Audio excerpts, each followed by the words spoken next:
Merci Baimboka, Baeban surtout aux Orelibako Kolanda, émission na Bino autour d'une table Oyo Ezalaka, bel et bien na Katia, chaîne na Bino Bolinga Mingi, Aigle News télévision, tout ça Bino Maïnen, surtout ça la ville province à Kinshasa, pourquoi pas, Libanda Mboka peine à province. Alors, ce qui est important aujourd'hui, c'est une actualité, Oyo Ezali vraiment qu'on domine, Moko Lelo Oyo Ezala qui marche.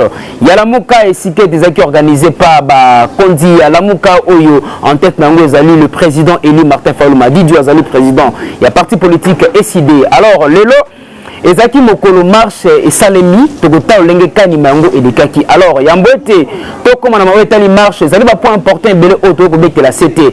Pourquoi marche Wana?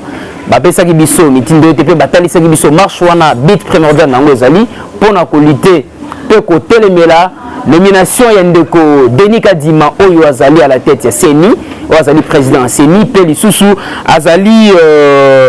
Bazali côté melango makasi tokoloba susu mai ozali ko salema kuna na kata Nord Kivu elongo na Ituri peto kita musika poto kosilisa to sukana Bukavu esika ete ba maître ezali toujours ko bana ko salema ndeko François Azali archevêque ya Bukavu yenda pesa azwaki mama loba ko talisa ba imboka pe ko talisa ba conduit. Comment se fait-il instaura qui état de siège dans les deux provinces, mais rien ne marche jusque là. Alors pour naïe à l'objet tes allées importantes, il y a que ça peut être instauré état de siège, les modèles à suivre. Alors on a quatre émissions d'Abisoyo, tu peux tester bilo ba problème on avance surtout. Alors tout le monde a état de marche à l'élo, marche qui organisée par Bayala Mouka. Oyo Ezali à l'entête à Marchouana, le président Eli Martin Falouma Didi et le président Mouzito et Nouvel Élan marche Ezaki n'a pas différents points. Ici, il y a bandé la paix là na Tata Raphaël na stade. Alors ici, il y a été shit ya marche ko salema. Bit primordial nango selon le ngekani ba pesa ki message na bango. Ezali d'abord pour na hotel Melandeko Kadima. Deuxième point na bango oyo tomi kolandela ezali na maitali ram oyo ezali dirigé par ministre ya pététique ezali ndeko Augustin Kibasa. Alors toko tala non na mo kelenge kani marche mo zeko salema puis toko zonga to mais on ko juger qu'est-ce qui se passe au juste, est-ce que marche et réussir ton marche ezana ba faille ebele. Alors ndeko Sinanga ya tanamana to mais on ko tala et puis nous allons revenir ensemble na ba téléspectateurs bon surtout au tala pe ko limbola le kani maizero ko salema na kati ya mboka na biso Kongo.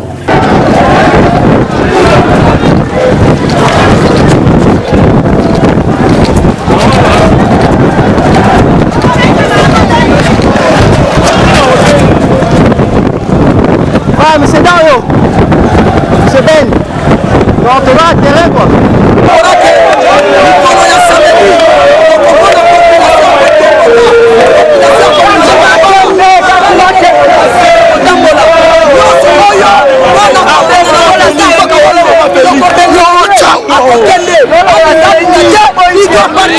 n'a pas besoin de Denis Kadima, on n'a pas besoin de Isaki dans notre pays. Donc au Tambola, objectif de ce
Merci Mingi Baimboka, vous avez vraiment ébélé, on apprend Kolanda, Aigle News télévision, c'est la chaîne d'actualité numéro 1.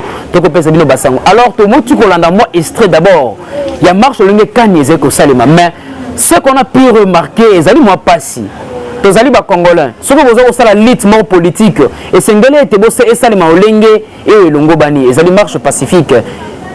Nakolanda Lolenge Kani, le président, Lolenge Kani, le secrétaire général de Voskito, le Baki, na mayoté lira marche, que le dérapage est causalaté. Tala le lo, babisiga tout moni et sika. Mingi ba militant pe ya SID, Longona ya nouvel élan. Tout le monde peut mettre à fort en Africaine. Lolenge Kani, babundi kuluna ndeko. Est-ce que ça lui peut malamu? Tant que le gouverneur de la ville province de Kinshasa fait un message.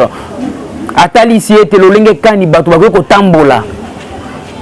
Le garant de la ville, le général Sylvano Kassongo, tellement, en tout cas, quand on a bêtement coup de chapeau parce que bah, dérapage de Salmi Mingi était côté à la police, pour bah, quand même sécuriser, vu que bah, militants et belé, t'as le Lingekani, et ça peut mal amouter, comme attend poto. Si Nicolas y a 4 drapeaux à I2, bah, de quoi I2 pèse, tout en bois, na bossé, mbouban surtout. Ceux qui doivent ça la lit, moko otali, marambo ya mboka, et c'est que ça, on a l'imenia, na nengi ya kimé, kozamala mingi. Alors, quand on Lingekani awa, bazali ko panza pe ba mamsu ba ko déclarer le ngekani ba ko marcher mais beaucoup ko sala ba désordre c'est pas bon. En tout cas na linga mingi na point oyo ba kambito pe ba président et ba parti tango ba bozaka na ba matinée politique c'est ngete ko talisa ba militant et loni ba ko sala. Ce qui bit moko ezali primordial la marche le ngekani ba ko loba pour la nomination ya ndeko Denika Dimon sala la tête à Seni. Ezali malamu mingi bosango na lenge mo akinya alors ba dérapage bezali malamu te alors to ko zo mo ba po mukende ko o lenge kani bandi ko bazali ko sala mo ba mabe tala lokola oyo azui libanga debita ba na caméra to sana ngonini mais tout ça ça fait mal vraiment et puis on continue ba bara ba to ko piller ko panza ce qui n'est pas bon bosala marche na bosimbo bon surtout ko sala malamu parce que ceux qui population sans sima na bio ceux qui veulent besoin ko tambu sango malamu te kaka population wana ko pesa mo comporte boxer au balukela yo alors ceux qui batwa ko marcher ezali pombo que zeko tambola malamu te mboke zeko tambola na babeki. Alors nous faisons vraiment appel à notre président Félix Antoine Tshisekedi Tshilombo de faire quelque chose en sorte que le pays puisse marcher. C'est très important. Tala le lobana qui est là, si tu dis ceux qui sont avec vous sur le can ya grève vous allez kokende peut continuer toujours. Alors singele teto toucher moi point na ko touchango na émission na biso ezali ko ya yambo était vraiment to kitamo moké to tolinga kani citation ya Nord Kivu na Ituri kuna linga kani bande ko bazali ko souffrir. Dans la main to ko lobela to ko tolinga kani citation pour les ko se dérouler. Ba ko souffrir. Le gouverneur militaire au Batsaki dans le Nord Kivu. Kuna na Ituri to ebite est-ce que musale zeko sale mato ko sale maté. Est-ce que basoda ngo bazali motivé toté. Est-ce que famille na bango zali malamu comme tu peux bunde tumba malamu sengele ta sapena moi libengane za la kotonda. Ta sapena ko lia malamu.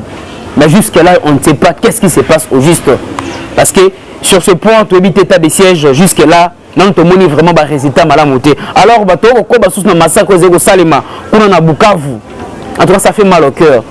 Tous un élément où il y a l'archevêque François Xavier Oyo a passé message était que état de siège Nord Kivu na Ituri ezali vraiment modèle ya kolanda tepo na kota olenge kani mengo zeko salema ezali ko lakisa ete ba soda wana bazali vraiment capable te ya kokumba mai o zeko salema kuna pour continuité, ils allaient toujours au Salima, il y a un massacre. Ton intervention, et puis nous allons revenir et puis juger et puis clôturer notre mission. Des voies et moyens pour résoudre cette question de sécurité, de stabilité, de reconstruction de notre pays en général. Il ne m'appartient pas à faire des propositions de voies. On a analysé ensemble tout ce que les autres ont donné comme idée globale. Mais le plus sensible, c'était cette question d'état de siège. C'est ça le plus sensible tel que j'ai senti. Et c'était pour nous dire, nous rassurer que le projet d'état de siège au Sud Kivu n'a jamais été à l'ordre du jour du gouvernement. Donc tenons-nous tranquilles et cherchons plutôt comment stabiliser notre peuple en lui évitant tout cet tâtonnement des milices de gauche et de droite, croyant que c'est ça qui va amener l'État à instaurer ici un état de siège. Pourquoi je vais à l'école? Je vais à l'école parce que j'ai vu quelqu'un qui a étudié avoir une bonne vie. Est-ce que les conclusions de l'état de siège du Nord Kivu et du Maniema nous donnent l'envie de demander que ça vienne aussi chez nous? Je pense que la réponse est claire, c'est non.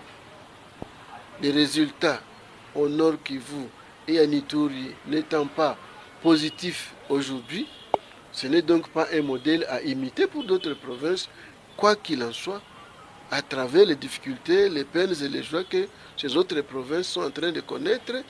Attendons, on est à la 10e ou à la 11e prorogation au niveau du Nord. Ça ne dure pas longtemps, c'est 15 jours. Donc, ce qu'on a aujourd'hui comme résultat ne nous donne pas la joie de dire que c'est un exemple à imiter. Avec les dernières attaques que nous avons connues, l'incursion de l'armée rwandaise à côté de Goma, cette histoire qui s'est passée avant-hier à Bunagana, ce qu'on est en train de vivre de douloureux dans le Ituri, dans le Beni, tout ça sont des réalités tristes. Donc on ne peut pas encourager ça. Heureusement que le ministre lui-même a dit que ça n'a jamais été objet de discussion au niveau du gouvernement. Mais les gens ont pensé qu'en venant ici, avec ces bandits dont on ignore les origines, dont on ignore les coins où ils se cachent jusqu'à aujourd'hui, malgré cela, le gouvernement n'est pas preneur. Et encore plus le chef de l'État. Merci Mingi Bandeko, je crois que tu as intervention, il y a archevêque Kani à l'Obéli, mais où est l'état de siège aux actes décrétés par le président de la République Félix Antoine Tshisekedi Tshilombo na mai oyo ba ko salema kuna na Ituri pe na Nord Kivu. Alors na kolani tsama mai o alobi ezali exemple moko madame Mutia kolanda po jusque là ba résultat nango ya bouturté. Ezali pasi. Les gens qui souffrent là-bas, qui sont massacrés là-bas à l'est du pays, ce sont nos frères. Et c'est même amour ezala. Ezate ba débuter bino bo fana bino parlement boko nimba. Mais ce sont des sujets à traiter. Kobeta c'était nango le président Mbosso. C'est le temps. Si vous êtes là pour le peuple. Vous n'êtes pas là pour jouer. Mais vous êtes là pour travailler. Et je dirais le ministre Jean-Michel Samaloukonde, dans le conseil des ministres, quels sont les points que vous allez traiter? Ça fait mal au cœur de voir comment les gens sont en train de massacrer comme ça. Ça, c'est quel peuple qui souffre comme ça? C'est comme si nous sommes un pays maudit. Mais un pays où il y a la richesse bon surtout. Mais regarde la population de Bako souffrir. Merci, je crois bien, et ça n'est pas si mingi. Ils allaient vraiment toucher le peuple congolais. Et je donne d'abord coup de chapeau à ces jeunes gens. Oh, bah, mais qu'on soit les canissi, à remonter moral, il y a la jeunesse. Au Tali Sabango, le Lingekani. En tout cas, coup de chapeau à ces jeunes gens. Nos musiciens, ou bah, tu vois, Manzembo. C'est quoi encore le titre? Militosalité. Qu'est-ce que le Congolais a sali le côté? A sali nyonso. Mais regarde aujourd'hui, rien ne marche. 61 ans après, nous sommes toujours coincés. Rien ne marche. Alors c'est important que contribuer que ça moi quelque chose pour la situation oyo. Merci ma caméra, merci Mingi parce que tu es toujours là pour nous. Il est un combattant, le monsieur Sindangara Tanamana. Il est là toujours pour chasser des images. Bah, image au Tali a marche, le Kani va dérapage, monsieur c'est Salemi. Yazara qui est sur place, il a supporté. Pour être à la place Wana, à Juba Binini. Alors merci beaucoup, coup de chapeau à toi et à la direction générale de la chaîne. Je vois M. Dario et M. Ben, coup de chapeau à vous depuis l'extérieur du pays. Merci parce que nous sommes là toujours pour passer la communication, faire voir aux gens comment le pays marche. Maman Suzanne, Onembo, la France, c'est ça votre pays. Ce n'est que vous en avez souci à Mboka. Aristote Mbakou. C'est ça votre pays natal. Zana Souci Mboka. Merci, je crois bien, nous sommes là, nous allons toujours continuer à faire des émissions sur le pays, Kotali Sabino, Torozong a un numéro Zali Koya pour Kotali Sabino. Le Lengue Kani, gestion d'abord, il y a une province de Salema. Là, nous allons revenir sur ça. Parce qu'il y a des points qu'on devait traiter. Parce que total trop. Alors, on doit maintenant traiter ces problèmes pour que qu'est-ce qui se passe au juste. Est-ce que ça allait toujours Kita? Point d'interrogation. Ce sont des points que nous allons traiter. La Mikolo Zali Koya pour notre pour peuple Zali Nanzala Lobinga Imoko na transport pour na zone anda kuna koma na ndako yaki terrible. J'ai dépensé combien transport zeka moto, les embouteillages ça ne va pas. Alors tu singele était vraiment bakondi, ce sont des points importants que point singele te traiter. Merci mingi ngana bino to mona bédition Zali Koya. Ciao et bon suite de programme.